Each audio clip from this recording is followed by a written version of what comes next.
Man is something that shall be overcome. What have you done to overcome him? Friedrich Nietzsche.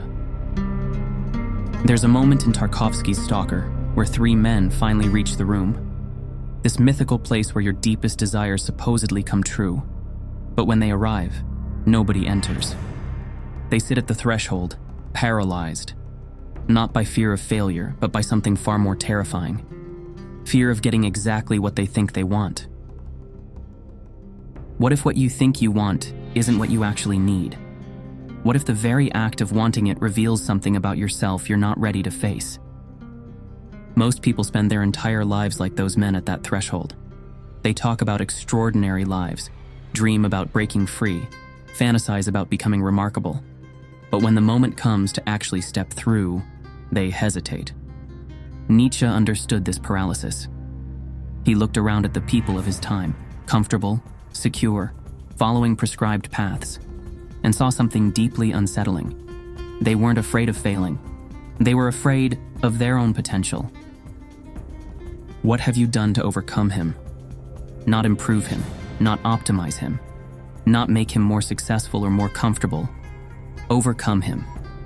Because here's what Nietzsche realized, and what keeps most of us awake at 3 a.m. if we're honest enough to admit it. The greatest enemy of an extraordinary life isn't external circumstances, isn't bad luck or unfair systems or other people. It's the ordinary version of yourself. The one that whispers, "This is enough. This is safe. Why risk it?" Tonight, we're going to explore what it really means to overcome yourself, not through self-help platitudes or productivity hacks, but through the radical philosophy of a man who spent his life thinking dangerous thoughts about human potential. I'm Alexander Gray, and this is Vertigo. The question isn't whether you're successful or accomplished or even content. The question is whether you're living a life so authentic, so fully yours, that you could will its eternal return. Most of us are still sitting at that threshold, staring at doors we're afraid to open. But Nietzsche believed we could walk through. He believed we could overcome. Let's find out how. The real world is of another nature entirely than the world of dreams. Friedrich Nietzsche. Last Tuesday, I was offered a promotion at work, better salary, corner office, respect from colleagues. Everything I thought I wanted. But as I sat there listening to my boss explain the opportunity, I felt something strange. Not excitement. Terror.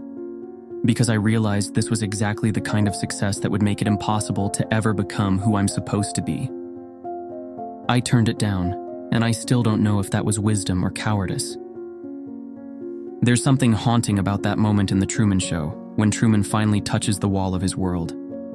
His fingers running along what he thought was sky, discovering it's just painted plaster. Everything he believed about reality crumbling under his touch. But here's what's truly unsettling. In that moment, Truman has a choice. He can pretend he never found the wall.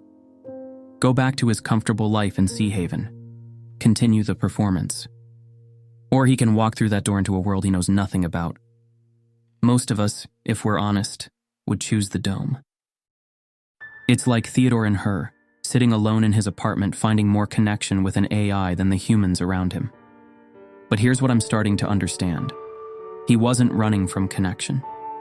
He was searching for something real, something that didn't require him to perform. And maybe that's what terrified me about that promotion, not the work itself, but the performance it would require, the comfortable lies I'd have to live. When Nietzsche declared God is dead, he wasn't celebrating. He was pointing to our collective Truman moment, the realization that the comforting structures we've built our lives around, the meaning we thought was handed down from above, it's all painted plaster. And like Truman, we have a choice. We can pretend we never saw the cracks, never felt the edges of our constructed reality. We can continue performing in a world designed for our comfort, even though we now know it's a performance. Or we can walk through the door. We curate our achievements while secretly comparing ourselves to everyone else's highlight reels. The algorithm becomes our modern judge, deciding who gets heard, who gets seen, who gets to matter. We perform success while feeling like failures. Theodore's journey in Her is really the journey of learning the difference between loneliness and solitude, between isolation and authenticity, between being alone and being with yourself. The extraordinary person develops an allergy to comfortable prisons, not because they enjoy suffering, but because they recognize that every moment spent in the dome is a moment stolen from the possibility of authentic living. Nietzsche saw this coming. He understood that without external meaning, we'd be tempted to create elaborate substitutes, beautiful deceptions that give us the feeling of purpose without the responsibility of creating it ourselves. The herd, he called it. Not just people moving together, but people thinking together, valuing together, deceiving themselves together, finding comfort in collective illusion. I've been thinking about that promotion for weeks now, wondering if I made the right choice. Because here's what Nietzsche didn't tell you about breaking free from the dome. Sometimes it feels like self-sabotage. Sometimes you wonder if you're just afraid of success, of responsibility, of becoming the person everyone expects you to be.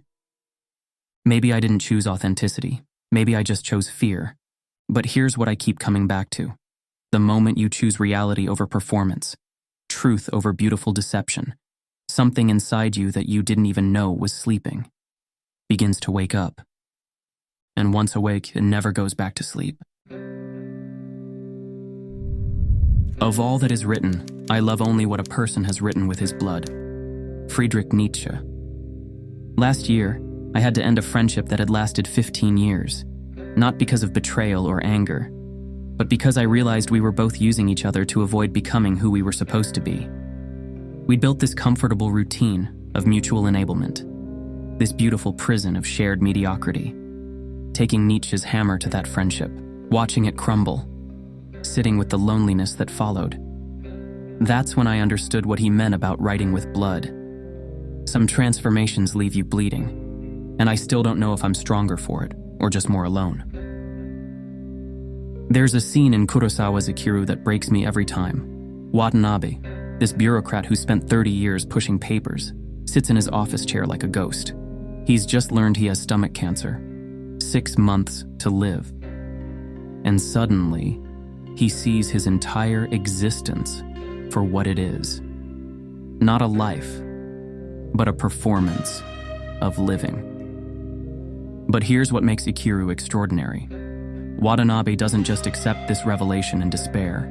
He destroys everything he's been, systematically, deliberately, to discover what he might become. This is what Nietzsche meant when he called himself a philosopher with a hammer. Not destruction for its own sake, but the kind of precise demolition that clears ground for something new, something authentic, something worth the blood it costs to create. Become who you are, he wrote, not as a command but as a challenge, the hardest kind. Because first, you must destroy who you aren't. Something broke in me when I realized this. Before you can become extraordinary, you have to destroy the ordinary version of yourself. All those careful constructions, those safe identities, those comfortable routines that keep you small. But here's the terrifying part. You have to destroy them without knowing what will replace them. Watanabe spends his final months building a playground in a neighborhood that's been ignored by the bureaucracy he served. It's such a simple thing, almost pathetic by conventional standards. But watch his face in that final scene. Sitting on the swing in the snow, singing softly to himself. He's not the same person who sat in that office chair. That man died when he picked up the hammer. What remains is someone who wrote his final chapter with blood, with authentic engagement, with the full weight of mortality behind every decision. Of all that is written, I love only what a person has written with his blood. This isn't metaphor. It's the difference between philosophy as academic exercise and philosophy as transformation. Between thinking about life and actually living it. Between analyzing courage and being courageous. Most of our thinking is bloodless. We discuss ideas without letting them change us. We analyze concepts from safe distances. We treat philosophy like furniture we can rearrange without getting our hands dirty. But the extraordinary person, the one Nietzsche called the philosopher, doesn't just think with their mind. They think with their entire existence. Their ideas cost them something, transform them, wound them when necessary, and ultimately heal them in ways that leave them stronger. I keep thinking about the hammer, what in my own life needs destroying. What comfortable constructions am I still clinging to? What version of myself am I protecting that might be keeping me small? Sometimes I wonder if that 15-year friendship was just the beginning. If there are other things, other identities, other safe harbors that need to be demolished before something real can emerge. Watanabe's playground isn't extraordinary because it's impressive. It's extraordinary because it's authentic. Because it emerged from someone who had the courage to destroy everything comfortable about himself and discover what remained. That transformation, that willingness to destroy in order to create, to think not just with the mind, but with the whole of one's being. That's the philosopher's hammer. And once you learn to wield it, everything becomes possible. My formula for greatness in a human being is Amor Fati, that one wants nothing to be different. Friedrich Nietzsche. There's a moment in Amadeus that haunts me. Salieri, sitting in his wheelchair years later, recounting his story to the priest. He speaks of Mozart with such bitterness, such rage, but then his voice breaks. I was the only one who truly understood what he was and what he meant to music. I've been living in Salieri's chair for months now, ever since that promotion, ever since ending that friendship, cataloging my grievances against existence, wishing fate had dealt the cards differently. Here are two men, dealt completely different hands by fate. Mozart, blessed with supernatural talent but cursed with poverty, illness, and early death. Salieri, given mediocrity but also position, recognition, a long life. And only one of them learned to dance. Nietzsche called it Amor Fati, the love of fate. Not just accepting what happens to you, not just enduring it, but somehow, impossibly, loving it, willing it, wanting it to be exactly as it is. That one wants nothing to be different. Phil Connors' loop is our daily scroll now. The same feeds, the same outrage, the same empty stimulation. How many of us are living Groundhog Day without the consciousness that could transform it? Groundhog Day might be the most accidentally profound film ever made. Phil Connors, trapped in the same day, living February 2nd, over and over and over. At first it's comedy, then horror, then something else entirely. Something that touches the deepest question Nietzsche ever asked. If you had to live your exact life again, not a better version, not an edited version, but this life, every choice, every mistake, every moment of pain and joy, infinitely, would you say yes? If that demon appeared tonight, if I had to live this exact life infinitely, the promotion I turned down, the friendship I destroyed, the nights I spend alone questioning every choice, the creeping doubt that maybe I'm just afraid of my own potential, I'm not sure I could say yes, and that terrifies me, because it means I'm still not living the life I want to live forever. I'm still waiting, still preparing, still becoming. When does the becoming end and the being begin? Mozart never had a choice about his genius. It was both gift and burden. It isolated him, tortured him, made him unemployable by the very courts that should have celebrated him. But watch him in Foreman's film, even in his darkest moments. There's something in him that says yes to all of it. Salieri spends his entire existence saying no. No to his limitations. No to Mozart's superiority. No to a world that doesn't recognize his worth. He poisons himself with resentment, with the endless comparison, with the wish that fate had dealt the cards differently. But here's what Amor Fati really means. It's not passive acceptance. It's active transformation. It's the alchemy that turns lead into gold, suffering into art, limitation into liberation. Phil's transformation happens when he realizes something profound. The problem isn't the day. The problem is his relationship to the day. And once he changes that relationship, once he finds ways to create meaning within the constraints he's been given, the loop becomes not a prison, but a canvas. By the end, Phil has become someone who could genuinely say yes to living February 2nd forever. Not because the day has changed, but because he has changed. He's created a life so authentic, so full of genuine engagement, that even endless repetition feels like freedom. The extraordinary person develops this strange ability to love even their limitations, to see them not as obstacles, but as the very constraints that make creation possible, like a sonnet that becomes beautiful because of its rules, not despite them. Mozart's music is so transcendent partly because it emerged from such specific constraints: his poverty, his illness, his time period, his particular kind of genius. Remove any of these elements and you get different music, maybe worse music, maybe no music at all. Nietzsche called this person the Übermensch, not superhuman in power, but superhuman in authenticity, someone who transcends herd values to create meaning from within. And he wasn't trying to leave us in ruins. He wanted us to build cathedrals out of our chaos, cathedrals only we could design. The dance with fate isn't about getting what you want, it's about wanting what you get. So completely, so authentically, that the wanting and the getting become the same thing. That's when life becomes music. That's when existence becomes art. That's when the ordinary transforms into the extraordinary.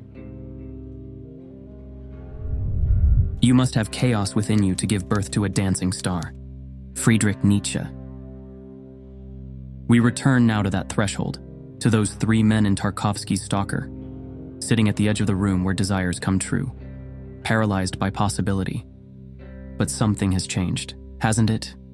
In the space between where we started and where we are now, we've seen what it means to touch the wall of our world, to take the hammer to our comfortable constructions, to wrestle with the terrible freedom of loving what is.